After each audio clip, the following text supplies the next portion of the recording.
छानादासित सर्गे वनगणत विठला स्वकनिधे लभन्ते सद्भक्त्या सेवितुकसमाजं किमुददा महावीर स्वामी नयन प्रथगामि भवतु मे महावीर स्वामी नयन प्रथगामि भवतु मे महावीर स्वामी नयन प्रथगामि भवतु मे दुर्वाह पंतनो नित्यं ज्ञान दर्शन नायिका चारित्रनं वीरा मोक्षे मार्ग वैदेशिका पंचप्रमेष्टि भगवान की एकनाथनाथ भगवान की अंतिम पशुपति भगवान महावीर स्वामी की आचार्य श्री कुंद भगवंत की आचार्य श्री विमल सागर जी महाराज की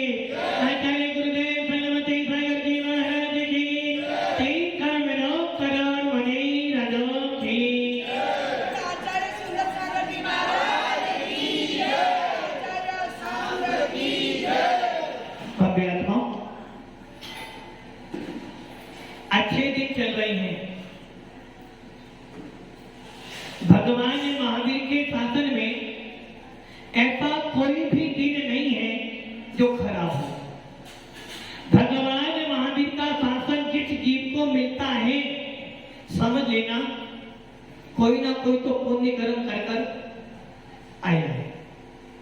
हर कोई जैन कुल में पैदा नहीं हो सकता। हर कोई जैन कुल में पैदा नहीं हो सकता है। हर कोई नमोकार मंत्र नहीं बोल सकता है। और यदि नमोकार मंत्र बोल भी लेगा तो श्रद्धा तो इसको होगी, जैनों को नहीं। ऐसे भी जैन हो सकते हैं जिनको नमोकार मंत्र पे श्रद्धा नहीं हो, और ऐसे भी अजैन हो सकते हैं जिनको नमोकार मंत्र पर श्रद्धा हो। मनुष्यों की तो बात छोड़ो, मनुष्यों की तो बात छोड़ो, एक त्रियंजकी का पशु भी नमोकार मंत्र सुनकर संसार सागर से चिरने का मार्ग ढूंढ लेता है। अपने को यदि ध्यान हो, भगवान पारसनाथ के जीव ने जब चलते हुए नाग नागिन को नमोकार मंत्र सुनाया था, उस नाग नागिन ने, उन संगी जीवों ने ये विचार कर लिया कि नमोकार मंत्र सुनाया जा रहा है, ये जरूर अच्छा मंत्र होगा। उनके प्रति अपनी भावना व्यक्त की और मरकर वो नाग नागिन स्वर्ग में देव और देवी हो गए। तो ये जरूरी नहीं कि नमोकार मंत्र जो बोले उसको उस पे श्रद्धा हो। मैं आप सबसे पूछता हूं, आपके घर में बहुत कलेश होता है, आपके घर में किसी को व्यंतर बाधा लग गई है, आपके किसी परिवार के व्यक्ति को ऊपरी बाधा हो गई है, आपकी दुकान चलते चलते एकदम दुकान कम हो गई, दुकान कम हो गई ना, घराकी कम हो गई, दुकान कम नहीं घराकी कम हो। आपकी दुकान चलते चलते बहुत अच्छी चलती थी, किंतु ना जाने 15 दिन 20 दिन महीने 2 महीने से दुकान को नजर लगती। मानते हो नजर लगती? दुकान को नजर लगती। कोई काम करने जाते हो, काम तुम्हारा बनता ही नहीं है। किसी भी काम में हाथ डालते हो, सोना लेने जाते हो, मिट्टी हो जाता है, और सामने वाला मिट्टी में भी हाथ डालता है तो सोना हो जाता है। जितना कमाते हो उससे परिवार भी नहीं चल पाता, तो बचाओगे क्या? सामने वाला 4 घंटे खोलता है, फिर भी बचाकर मकान बना लिया। बोलो अब आप क्या करोगे? आप महाराज के पास में गए, महाराज ने बोला भाई देखो नमोकार मंत्र जपो, सब काम। आपके मन में गवाही नहीं दी। सामने वाले ने बोला, देख मैं वहां गया था, मेरा काम पता है, जब से मैं वहां गया हूं मेरी दुकान एक नहीं दो हो गई। बोलो क्या करोगे? जाओगे ना? आपकी घर में चलती नहीं है, आपके घर में आपकी सुनते नहीं है, आपकी मम्मी की पापा जी आपके कहने में नहीं है, और सामने वाले की जो लाड़ी आई है पूरा परिवार उसके अनुसार चलता है। बोलो क्या करोगे? महाराज के पास जाओगे, महाराज कहेंगे बेटा तेरे कर्म का फल है, भोगना पड़ेगा। और सामने वाली ने बहुत जब से मैं वहां गई हूं ना, मेरा परिवार मेरी मुट्ठी में रहता है, क्या करोगे? बोलो। उस समय आपको नमोकार मंत्र याद नहीं है ना?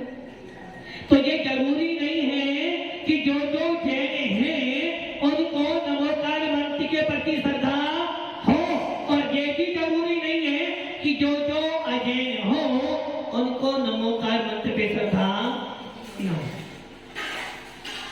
एक पशु ने नमोकार मंत्र सुना, शेर की पर्याय में दो चारण विद्धिधारी मुनियों ने उस शेर को नमोकार मंत्र सुनाया। उस शेर की पर्याय में उन दो मुनि राजों ने शेर को धर्म का उपदेश दिया। उस शेर ने मुनि राज से 12 व्रत धारण कर लिए। कितने? कौन से होते 12 व्रत? नरेंद्र, जसवंत जी, जयंतीलाल, बाप बड़ा ना भैया और सबसे बड़ा रुपया। मतलब कि हमको जैन शासन की ABCD भी नहीं मालूम है। और मान लो किसी धर्म सभा में आप गए और वहां अनाउंस किया गया कि आखिरी जैन समाज आई है, बड़ी मुनि भक्त है, अच्छी साधुओं की सेवा करती है, अच्छा विशाल मंदिर बनाया है, चलो आखिरी जैन समाज का जो भी प्रतिनिधि है अपनी बात समाज के बीच में रखे, क्या करो? मतलब कि आपको 12 व्रतों के नाम याद नहीं है, आपको नमोकार मंत्र का अर्थ याद नहीं है, और फिर भी कह रहे हो कि हम। इसका मतलब ये है कि वो शेर की पर्याय में जो जीव था उसने मुनि राज का उपदेश सुना, और मुनि राज का उपदेश सुनते सुनते सुनते आंखों में से आंसू आ गए, और तुरंत समझ गया कि देखो पहले मैं भी जैन था, पहले मैं भी मंदिर के पास में रहता था, पहले मैं भी नमोकार मंत्र बोलता था, पहले मैं भी अपने नाम के पीछे जैन और आज जैन लिखने में शर्म आती है, क्योंकि जैन अल्पसंख्यक है और जैनों का कोई अस्तित्व नहीं है। इसलिए जैन लिखने से भी आप डरते हो। और वो शेर का जीव सोच रहा था कि जब मैं जैन कुल में पैदा हुआ था, मेरे दादा ने मुझे नमोकार मंत्र सुनाया था। जब मैं जैन था, अपने दादा के साथ साथ में मुनि बना था। जब मैं जैन था, मैंने मुनि मुद्रा धारण की थी, किंतु मैंने जैन कुल में जन्म लेकर भी, मैंने तीर्थंकरों के कुल में जन्म लेकर भी जैन धर्म का बहुमान नहीं किया, जिसके कारण मेरे को आज तिर्यंचे पर्याय मेरी। भगवान महावीर का जीव आदिनाथ के कुल में पैदा हुआ, उनका पोता बना, उनके साथ में मुनि बना, किंतु आदिनाथ को मोक्ष चले गए और वो मारीची मरे कर ना जाने कितनी कितनी कितनी पर्यायों में गया, और जाकर जब शेर बना तो दो मुनि राजों के उपदेश को सुनते सुनते सुनते क्या याद आ गई? क्या याद आ गई कि यदि मैं थोड़े से भावों को उस समय अच्छा कर लेता, सब कुछ तो जाना निज को न जाना, कैसा जानधारी तूने अपना पहचाना, आया कहाँ से कहाँ है जाना, आया कहाँ से कहाँ है जाना, ढूंढ ले ठिकाना चेतन ढूंढ ले ठिकाना। कहाँ से आया? जयंती लाल जी कहाँ से आए? आप कहाँ से आए? नहीं पता। जाना कहाँ है? जाना कहाँ है? मरोगे? मरने के बाद कहाँ जाओगे? मरने के बाद कहाँ जाओगे? मरने के बाद कहाँ जाओगे? राजकुमारी मरने के बाद कहाँ जाओगे? ऊपर जाओगे ना? ऊपर तो जाओगे ना? नीचे तो कहाँ जाओगे? स्वर्गवासी कहाँ जाओगे? मरोगे ना? मरने के बाद कहाँ जाओगे? स्वर्ग में जाओगे। स्वर्ग में जाओगे।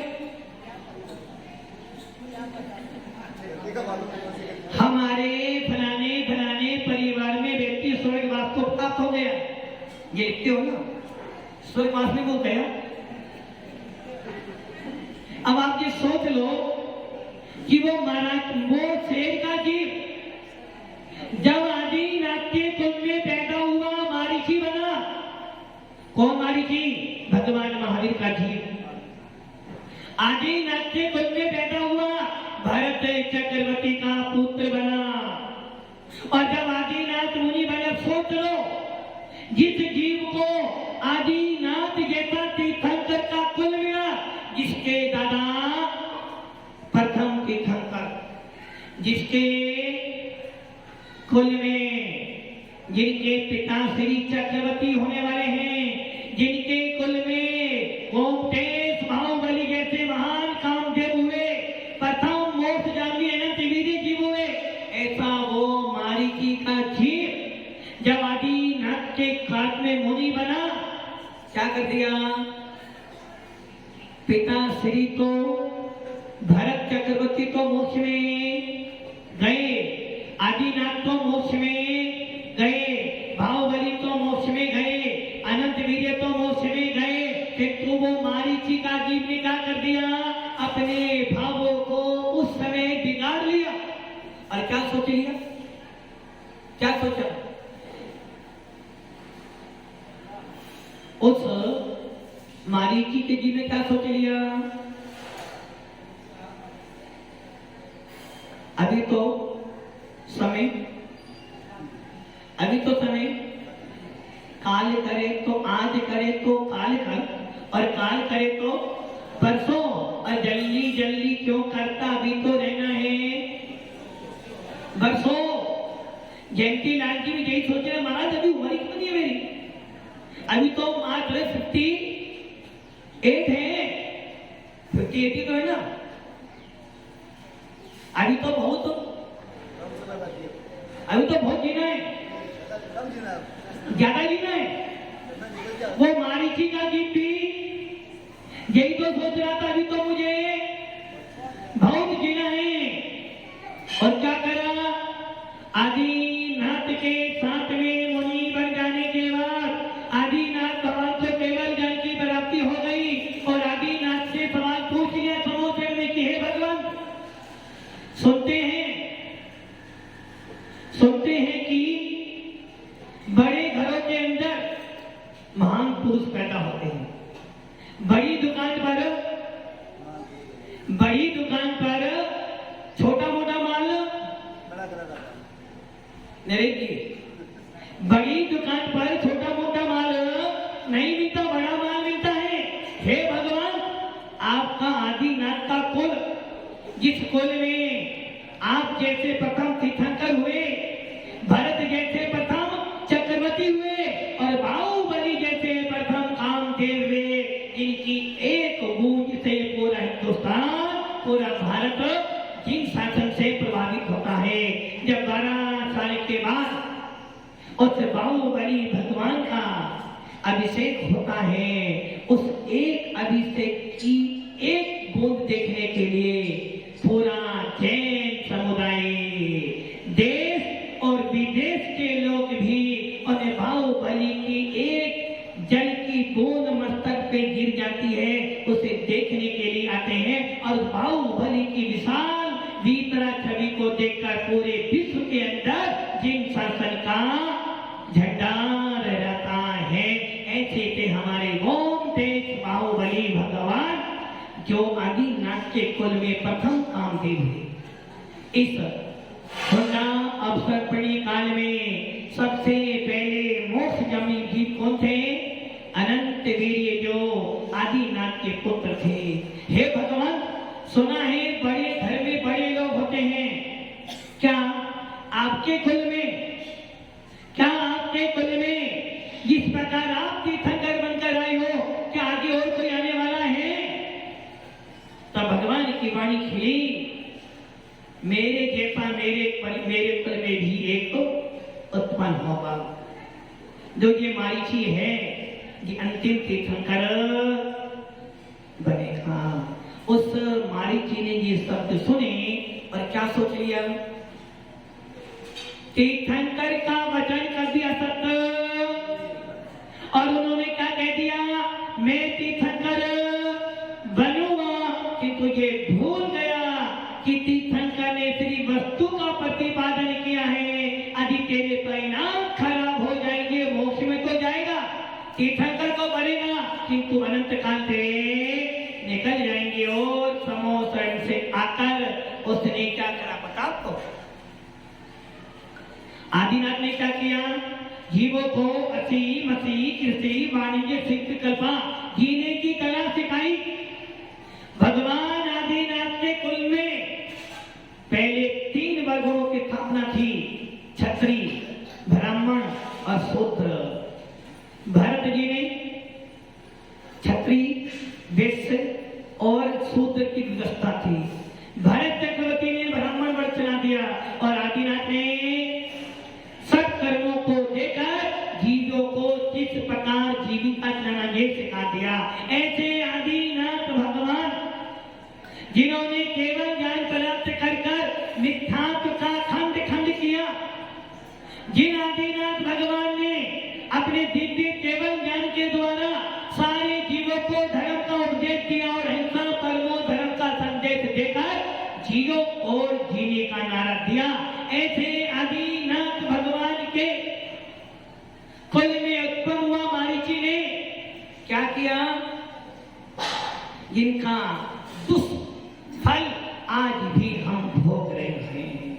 यदि मारीची नहीं होता, यदि मारीची नहीं होता, तो आज इस पंचम काल में कोई भी, सब क्या कहते? अरहंत शरणं गच्छामि, सिद्ध शरणं गच्छामि। हो क्या गया? आदिनाथ के कुल में, आदिनाथ के कुल में आदिनाथ भगवान ने मिथ्या का खंडन किया, सन्मार्ग मार्ग का प्रकाशन किया, मोक्ष मार्ग का उपदेश दिया और मोक्ष मार्ग को प्रकाशित किया। किंतु उन्हीं के कुल में उत्पन्न मारीची ने 363 मिथ्या मत चलाए। कितने? 363 मिथ्या मत। आज जो सारे विश्व के अंदर, भले वो बुद्ध हो या फिर वो कृष्ण हो या फिर वो किसी भी संप्रदाय को मानने वाले हो, इन सब का जन्म देने वाला, इन सब मिथ्या मार्ग को चलाने वाला कौन है पता आपको? जब भी घर में कलेश होगा, जब भी घर में लड़ाई होगी, हाथ किसका होगा? बाहर वाले का या अंदर वाले का? अंदर वाले। पति पत्नी में विवाद हो गया है, किसने करवाया? किसने करवाया? बाहर वाले ने। बाहर वाले ने करवाया, घर वाले ने करवाया। कहीं ना कहीं घर वाले की से होगी। वैसे ही जितने भी मिथ्या मत चले हैं, कौन है? महावीर स्वामी नयन प्रतिगामी। भगवान महावीर के जीवनी ही चलाई। और देख लो, भगवान महावीर जब केवल जन को प्राप्त हुए, राजा सैनिक मगध का अधिपति, जिनका नाम इतिहास में बिंबिसार था, बिंबिसार नाम सुना ना, बिंबिसार, जो इतिहास पढ़ते हैं बिंबिसार, उसका नाम था राजा सैनिक। और उस राजा सैनिक ने भगवान महावीर की मौसी चेलना से विवाह किया। चेलना कौन थी? राजा सैनिक की धर्म पत्नी और भगवान महावीर की पूर्व अवस्था की मौसी। और उस राजा सैनिक ने भगवान महावीर के समोसन में 60,000, कितने? 60,000 सवाल पूछे, किंतु ये नहीं पूछा कि हे भगवान, जब आप मारीकी की पर्याय में थे, आपने 363 मिथ्या मत चलाए थे। क्या चलाए थे? 363 मिथ्या मत चलाए थे भगवान। अब तो आप ये कह दो कि वो सारे मिथ्या मार्ग मैंने चलाए थे, वो सब छोड़ दो। नहीं पूछ पाए। भगवान महावीर ने 30 साल तक उपदेश दिया, किंतु ये वाला उपदेश जो कि हर व्यक्ति के अपनी अपनी योग्यता थी। उस मारीची ने कहा दीनता को, कहा जैन को, या तीर्थंकर के पास में बैठा। अब आप सोचो, कल्पना कर लो, अपने उपयोग को अपनी आत्मा में ले जाओ और ये विचार करो, आपके इस आखिरी नगर में आप विराजमान हो और आपके ही दादा तीर्थंकर हो। बोलो कैसा लगेगा आपको? अच्छा लगेगा, खराब लगेगा? और जिस शिला पर बैठकर आदिनाथ महाराजा पंचमुट्ठी के श्लोक कर रहे हैं, सो धर्मेंद्र हाथ जोड़े बैठा है। चारों निकाय के देव, भवनवासी, घंटर, ज्योति, सकलवासी, सारे देवी देवताएं किंकर बनकर बैठे। कुबेर अपना पूरा खजाना, जयंतीलाल जी, अरिहंत, आदि महाराज जी आए तो अरिहंत खोल दोगे ना पूरा? जयंतीलाल जी, आदि महाराज जी आए तो अरिहंत पूरा खोल दोगे? अरिहंत तो खोल दूंगा, किंतु महाराज दुकान में जाने की तो एंट्री है, किंतु सामान छूने की कोई एंट्री सही है ना? क्योंकि दुकान पे जाने का पैसा नहीं है, पैसा किसका? माल लेने का है। इसलिए महाराज दुकान तक तो आप जा सकते हो और मैं दुकान पर आपके पैर भी धोऊंगा, किंतु यदि माल मांगोगे तो पहले क्या जयंतीलाल जी क्या दे दोगे?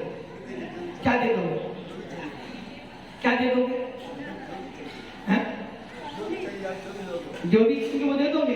चलो तुम एक काम करो, दे दोगे ना, वचन को नहीं तोड़ोगे ना? सोच लो, ब्राह्मणों के अंदर परंपरा है, हिंदू परंपरा में जब भी कोई संकल्प बनाना हो तो 3 बार जल धारा छोड़ते हैं। हाँ जयंतीलाल जी, जो मांगेंगे वो दे दोगे ना? पक्का? अपनी वचनों से सोच लो, अपने वचनों से नहीं मुड़ोगे ना? पक्का हो गया? समाचित में बोल रहे हो, जो मांगेंगे वो दे दोगे। एक काम करो, आप स्वयं यहाँ पर आ जाओ, आप स्वयं आ जाओ। देखो आपने वचन दिया, प्राण जाए पर रघुवर रीत सदा चली आई, प्राण जाए पर। और हम कौन है? क्षत्रियों के वंशज हैं, हम क्षत्रियों के। तो जयंतीलाल एक ध्यान रखना, धन दौलत मकान इनसे कभी दिगंबर साधु राजी होने वाला। धन दौलत तो हाथ का मैल है, और दिगंबर साधु, धन दौलत लक्ष्मी को दिगंबर साधु दिगंबर साधु के शरीर पर वस्त्र तक नहीं है, पैरों में पहनने के लिए चप्पल नहीं है, खाने के लिए मुट्ठी भर अनाज नहीं है। जसवंत जी, आपके पास तो खाने के लिए भंडारे भरे हुए हैं, खर्च करने के लिए महात्मा गांधी एटीएम के अंदर भी है, बैंक बैलेंस भी है, पहनने के लिए एक जोड़े नहीं बहुत सारी कपड़े भी हैं, जाने के लिए गाड़ी भी है और साथ में लाड़ी भी है। मुनिराज के पास ना पहनने के लिए है, ना रहने के लिए है, ना खाने के लिए है, और फिर भी एक सोधर में नहीं, सर्वार सिद्धि का देव जो सबसे बड़ा देव है वो भी उनके चरणों में हाथ जोड़ देंगे। इस भारत का प्रधानमंत्री भी यदि आएगा और दिगंबर साधु बैठा होगा, आप सबके सब तो फिर भी खड़े हो जाओगे इनके सम्मान में, अभिनंदन करोगे प्रधानमंत्री का, किंतु ये मुनिराज आशीर्वाद तो वो लेने जब भी जाएगा तो किसके पास जाएगा? उसी को साधु के पास जाना पड़ेगा। साधु को उसके बाद एक चक्रवर्ती जो 96,000 राज्यों का अधिपति, 6 खंड का अधिपति, जिस चक्रवर्ती के पास 14 रत्न हैं और स्वयं उसकी 1000 देव रक्षा करते हैं, सब वो चक्रवर्ती भी, पूरे 6 खंड का अधिपति भी अपने आप को दिगंबर साधु के चरणों में समर्पित। सिकंदर नाम सुना? कौन था? विश्व सम्राट, जितने पूरे विश्व को जीता। किंतु जब वो विश्व को जितने भारत जा रहा था, उसकी माँ ने कहा बेटा तो पूरे विश्व को जीतने जा रहा है, बस भारत बचा है, बेटा मेरी इच्छा पूरी करेगा? सिकंदर ने बोला माँ खजाने भरे पड़े हैं, मोतियों के भंडार लगे हैं, सोने के ढेर लगे हैं, चांदियां पड़ी हैं, बोल तुझे क्या चाहिए? पूरा विश्व मेरा है, बोल। बेटा मैंने सुना है पैसे से हर चीज ला सकता है और हर चीज हर स्थान पर मिलती है, किंतु यूनान के अंदर दिगंबर साधु नहीं मिलते हैं। बेटा एक काम करना, हिंदुस्तान जा रहा है, हिंदू कौन सा नाम? सिंधु नदी पड़ी थी और सिंधु नदी को बोल नहीं पाया, सिंधु बोलते बोलते हिंदू बोलने जब से हिंदुस्तान हो गया, नाम था भारत। भगवान आदिनाथ के पुत्र भरत चक्रवर्ती से इस देश का नाम भारत पड़ा। हे बेटा तू भारत जा रहा है और हमने सुना है भारत में बहुत सारी अच्छी अच्छी चीजें मिलती हैं, बेटा एक काम करना, तुझसे मैं सोना चांदी नहीं मांगती, तुझसे मैं लाल किला नहीं मांग रही, बस एक काम करना, हिंदुस्तान जाना है, एक दिगंबर साधु को ले, इसको ले आना, बल से लाए तो बल से लाना, धन से लाए तो धन से लाना, और यदि धन बल से भी लाए तो जबरदस्ती लेके आना, किंतु एक दिगंबर साधु को जरूर ले। वो इतनी छोटी बात तो था, और वो सिकंदर पहुंच गया पूरे भारत को जीतने के लिए, और जीतते जीतते जीतते तक्षशिला पर पहुंचा। वहां बहुत सारे साधु जंगलों में साधना। एक सिकंदर ने कहा जाओ दिगंबर साधु जाओ, उनको बोलना विश्व सम्राट सिकंदर ने बुलाया है। उनके सैनिक, उनके सेनापति पहुंच गया और देखा एक मुनिराज जंगल में बैठे साधना कर रहे हैं। उसने बोला हमारे सम्राट ने तो बुलाया है। मुनि ने सुना, कुछ नहीं बोला, दोबारे फिर बोला, नहीं सुना, और जब तीसरी बार बोला तो उसने कहा अपने सम्राट से जाकर बोल देना, सम्राटों से भी सम्राट के पास जाने के लिए सम्राट को से माना। जब सिकंदर ने ये सुना और वो अपनी तलवार निकाल कर किसके पास गया? उस मुनि के पास कि वो मुझसे ऐसा बोलता है, एक ही बार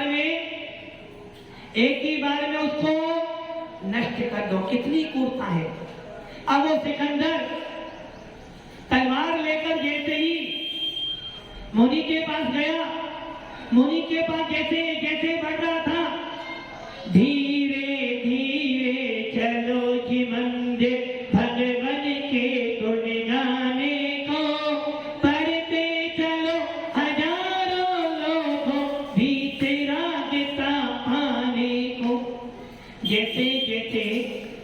मंदिर समीप आता है, जैसे जैसे घर से मंदिर के समीप आते हो परिणामों में निकलता वो सिकंदर भी जब अपने महल से निकला, अपने डेरे से निकला, परिणामों में कुर्ता थी, हाथ में तलवार थी, पीछे पूरी सेना थी।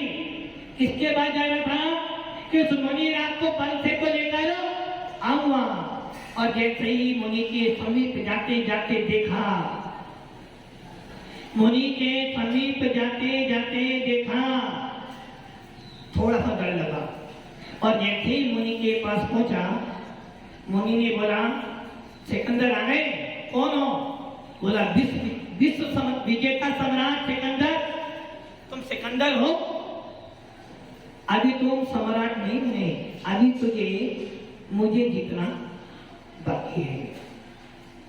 तुम कौन हो? बोले मैं चक्रवर्ती हूं। कौन कौन चक्रवर्ती?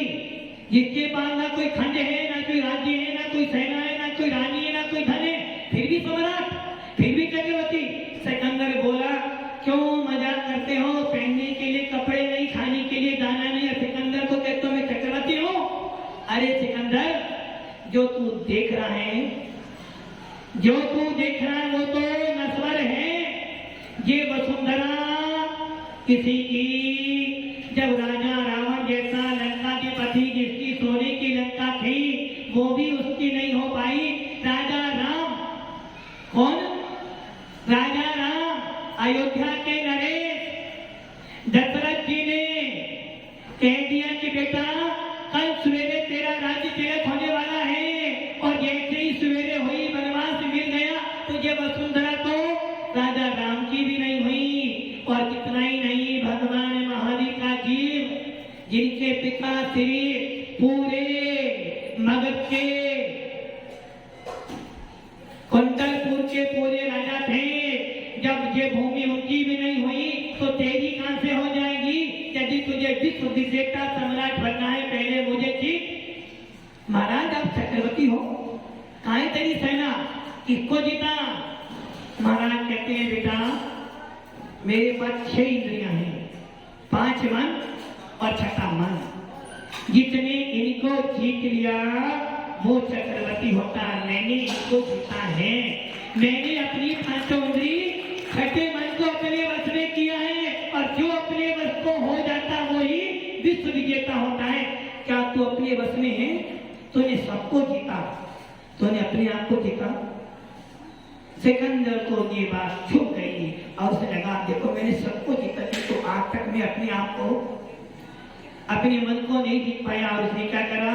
अपनी तलवार को फेंकी और अपना हेड और मुनि राज के चरणों में समर्पित कर दिया। और वो मुनि राज कौन थे बता आपको? कल्याण मुनि। और उस कल्याण मुनि से उसने कहा गुरुदेव आज तक मैंने कभी किसी को गुरु नहीं बनाया, क्योंकि मैं सम्राट था। आज मैं आपके चरणों में आपको अपना गुरु बनाता हूँ।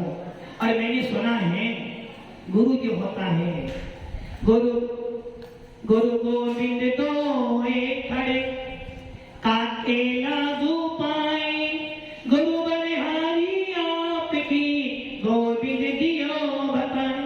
हे भगवान, मैंने सुना है भगवान से भी बड़ा दर्जा गुरु का होता है, और एक टीचर से भी बड़ा दर्जा एक माँ का होता है, जो हमें बचपन से सिखाती है। हे भगवान, अभी तक तो जीवन कोरा था, आज उस कोरे जीवन पर एक मुनि का नाम आ गया है। आज से मैंने आपको अपना गुरु मान लिया। मैंने सुना है जिसके जीवन में गुरु नहीं उसका जीवन स्वरू नहीं है। भगवान अब गुरु बन गए हो, दक्षिणा तो मैंने दे दी, किंतु वही भगवान मेरी आपसे प्रार्थना है। मेरी माँ ने बोला था, मेरी माँ ने बोला था कि बेटा हिंदुस्तान भारत जा रहा है, एक मुनि को जाना, क्योंकि यदि मुनि को आ जाएंगे तो तेरे देश में कभी अकाल दुर्भिक्ष नहीं पड़ेगा, महामारी नहीं पड़ेगी। हे भगवान, इतनी सी प्रार्थना स्वीकार कर लो कि आप मेरे साथ मेरे देश चलो। मुनिराज ने बोला बेटा तू जिद करता है, किंतु मैं अपने बिना गुरु की परमिशन कहीं नहीं जा सकता। उनके गुरु ने उन्हें आदेश तू जा, आदित्य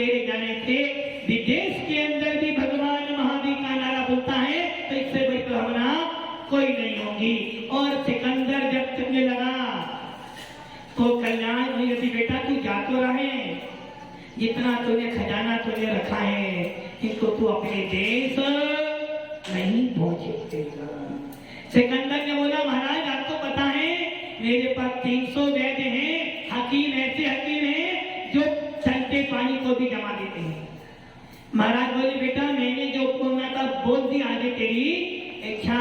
और जब सिकंदर यूनान पहुंचने वाला था उससे पूर्व में ही उसकी ऐसी हालत खराब हुई कि उसका पूरा पानी, पेट का पानी सूख गया। सारे वैद्य एक तरफ, हकीम एक तरफ, उसे बचा नहीं पाए।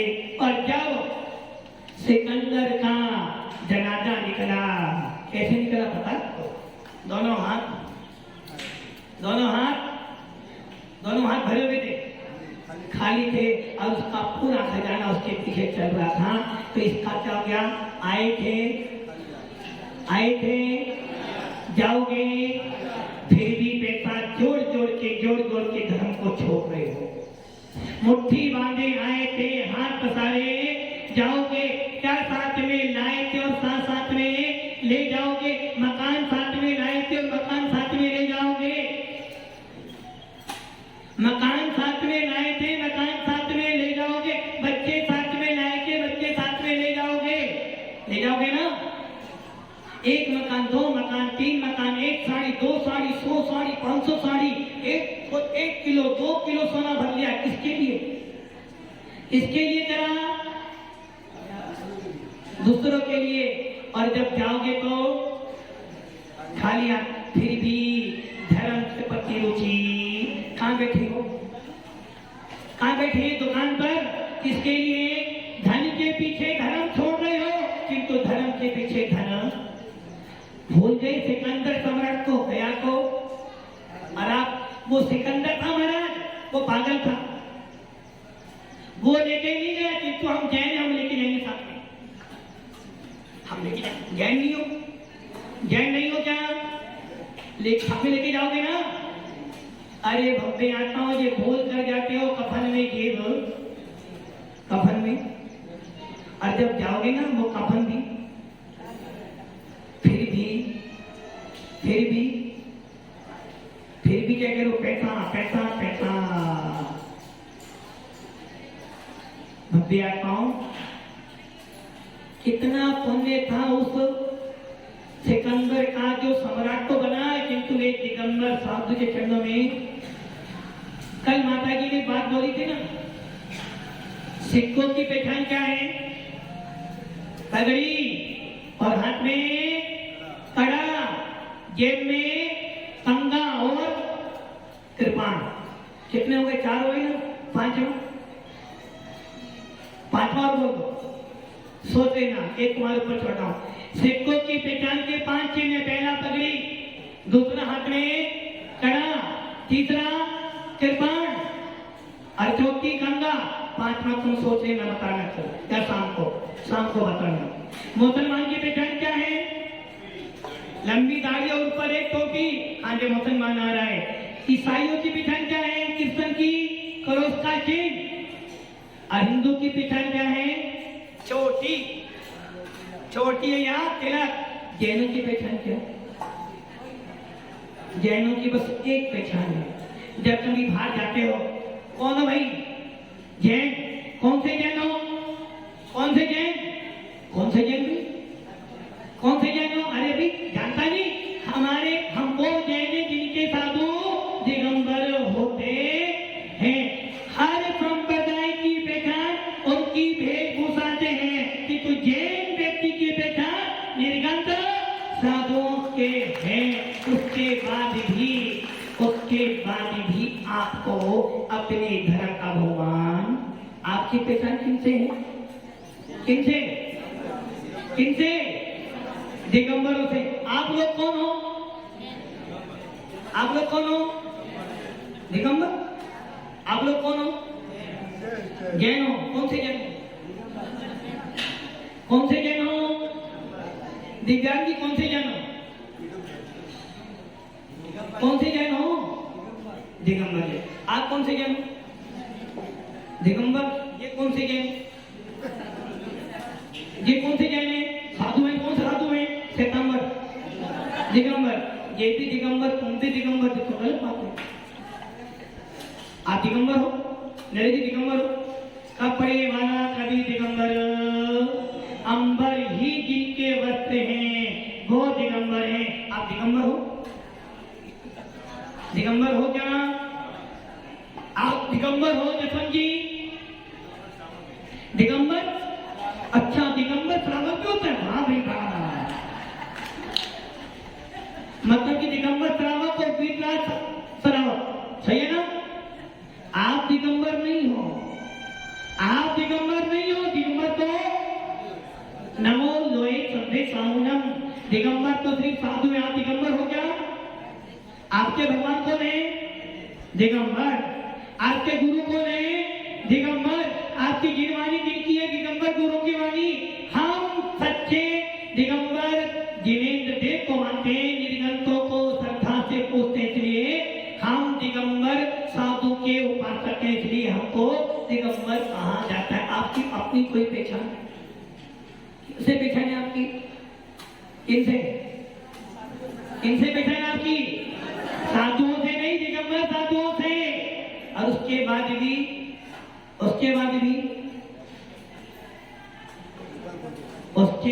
भी आपको अपने जिन शासन के प्रति भगवान, बस यही विचार करा तो शेर के लिए कि जब मैं मारीची था ना, तब मैंने क्या किया था? अहंकार, क्रोध, मान, माया, लोभ, कसाई के वशीभूत होकर मैंने मिथ्या मार्ग चलाए और उसका फल क्या मिला? मेरे अनंत भव बीत गए। और आगे शेर की पर्याय में, नीच पर्याय में, नीच कुल में मैं पैदा हुआ और उस समय में ऊंच कुल था, मैं कुछ कर नहीं पाया। और आज नीच कुल में शेर की पर्याय में मांस खाता हूँ।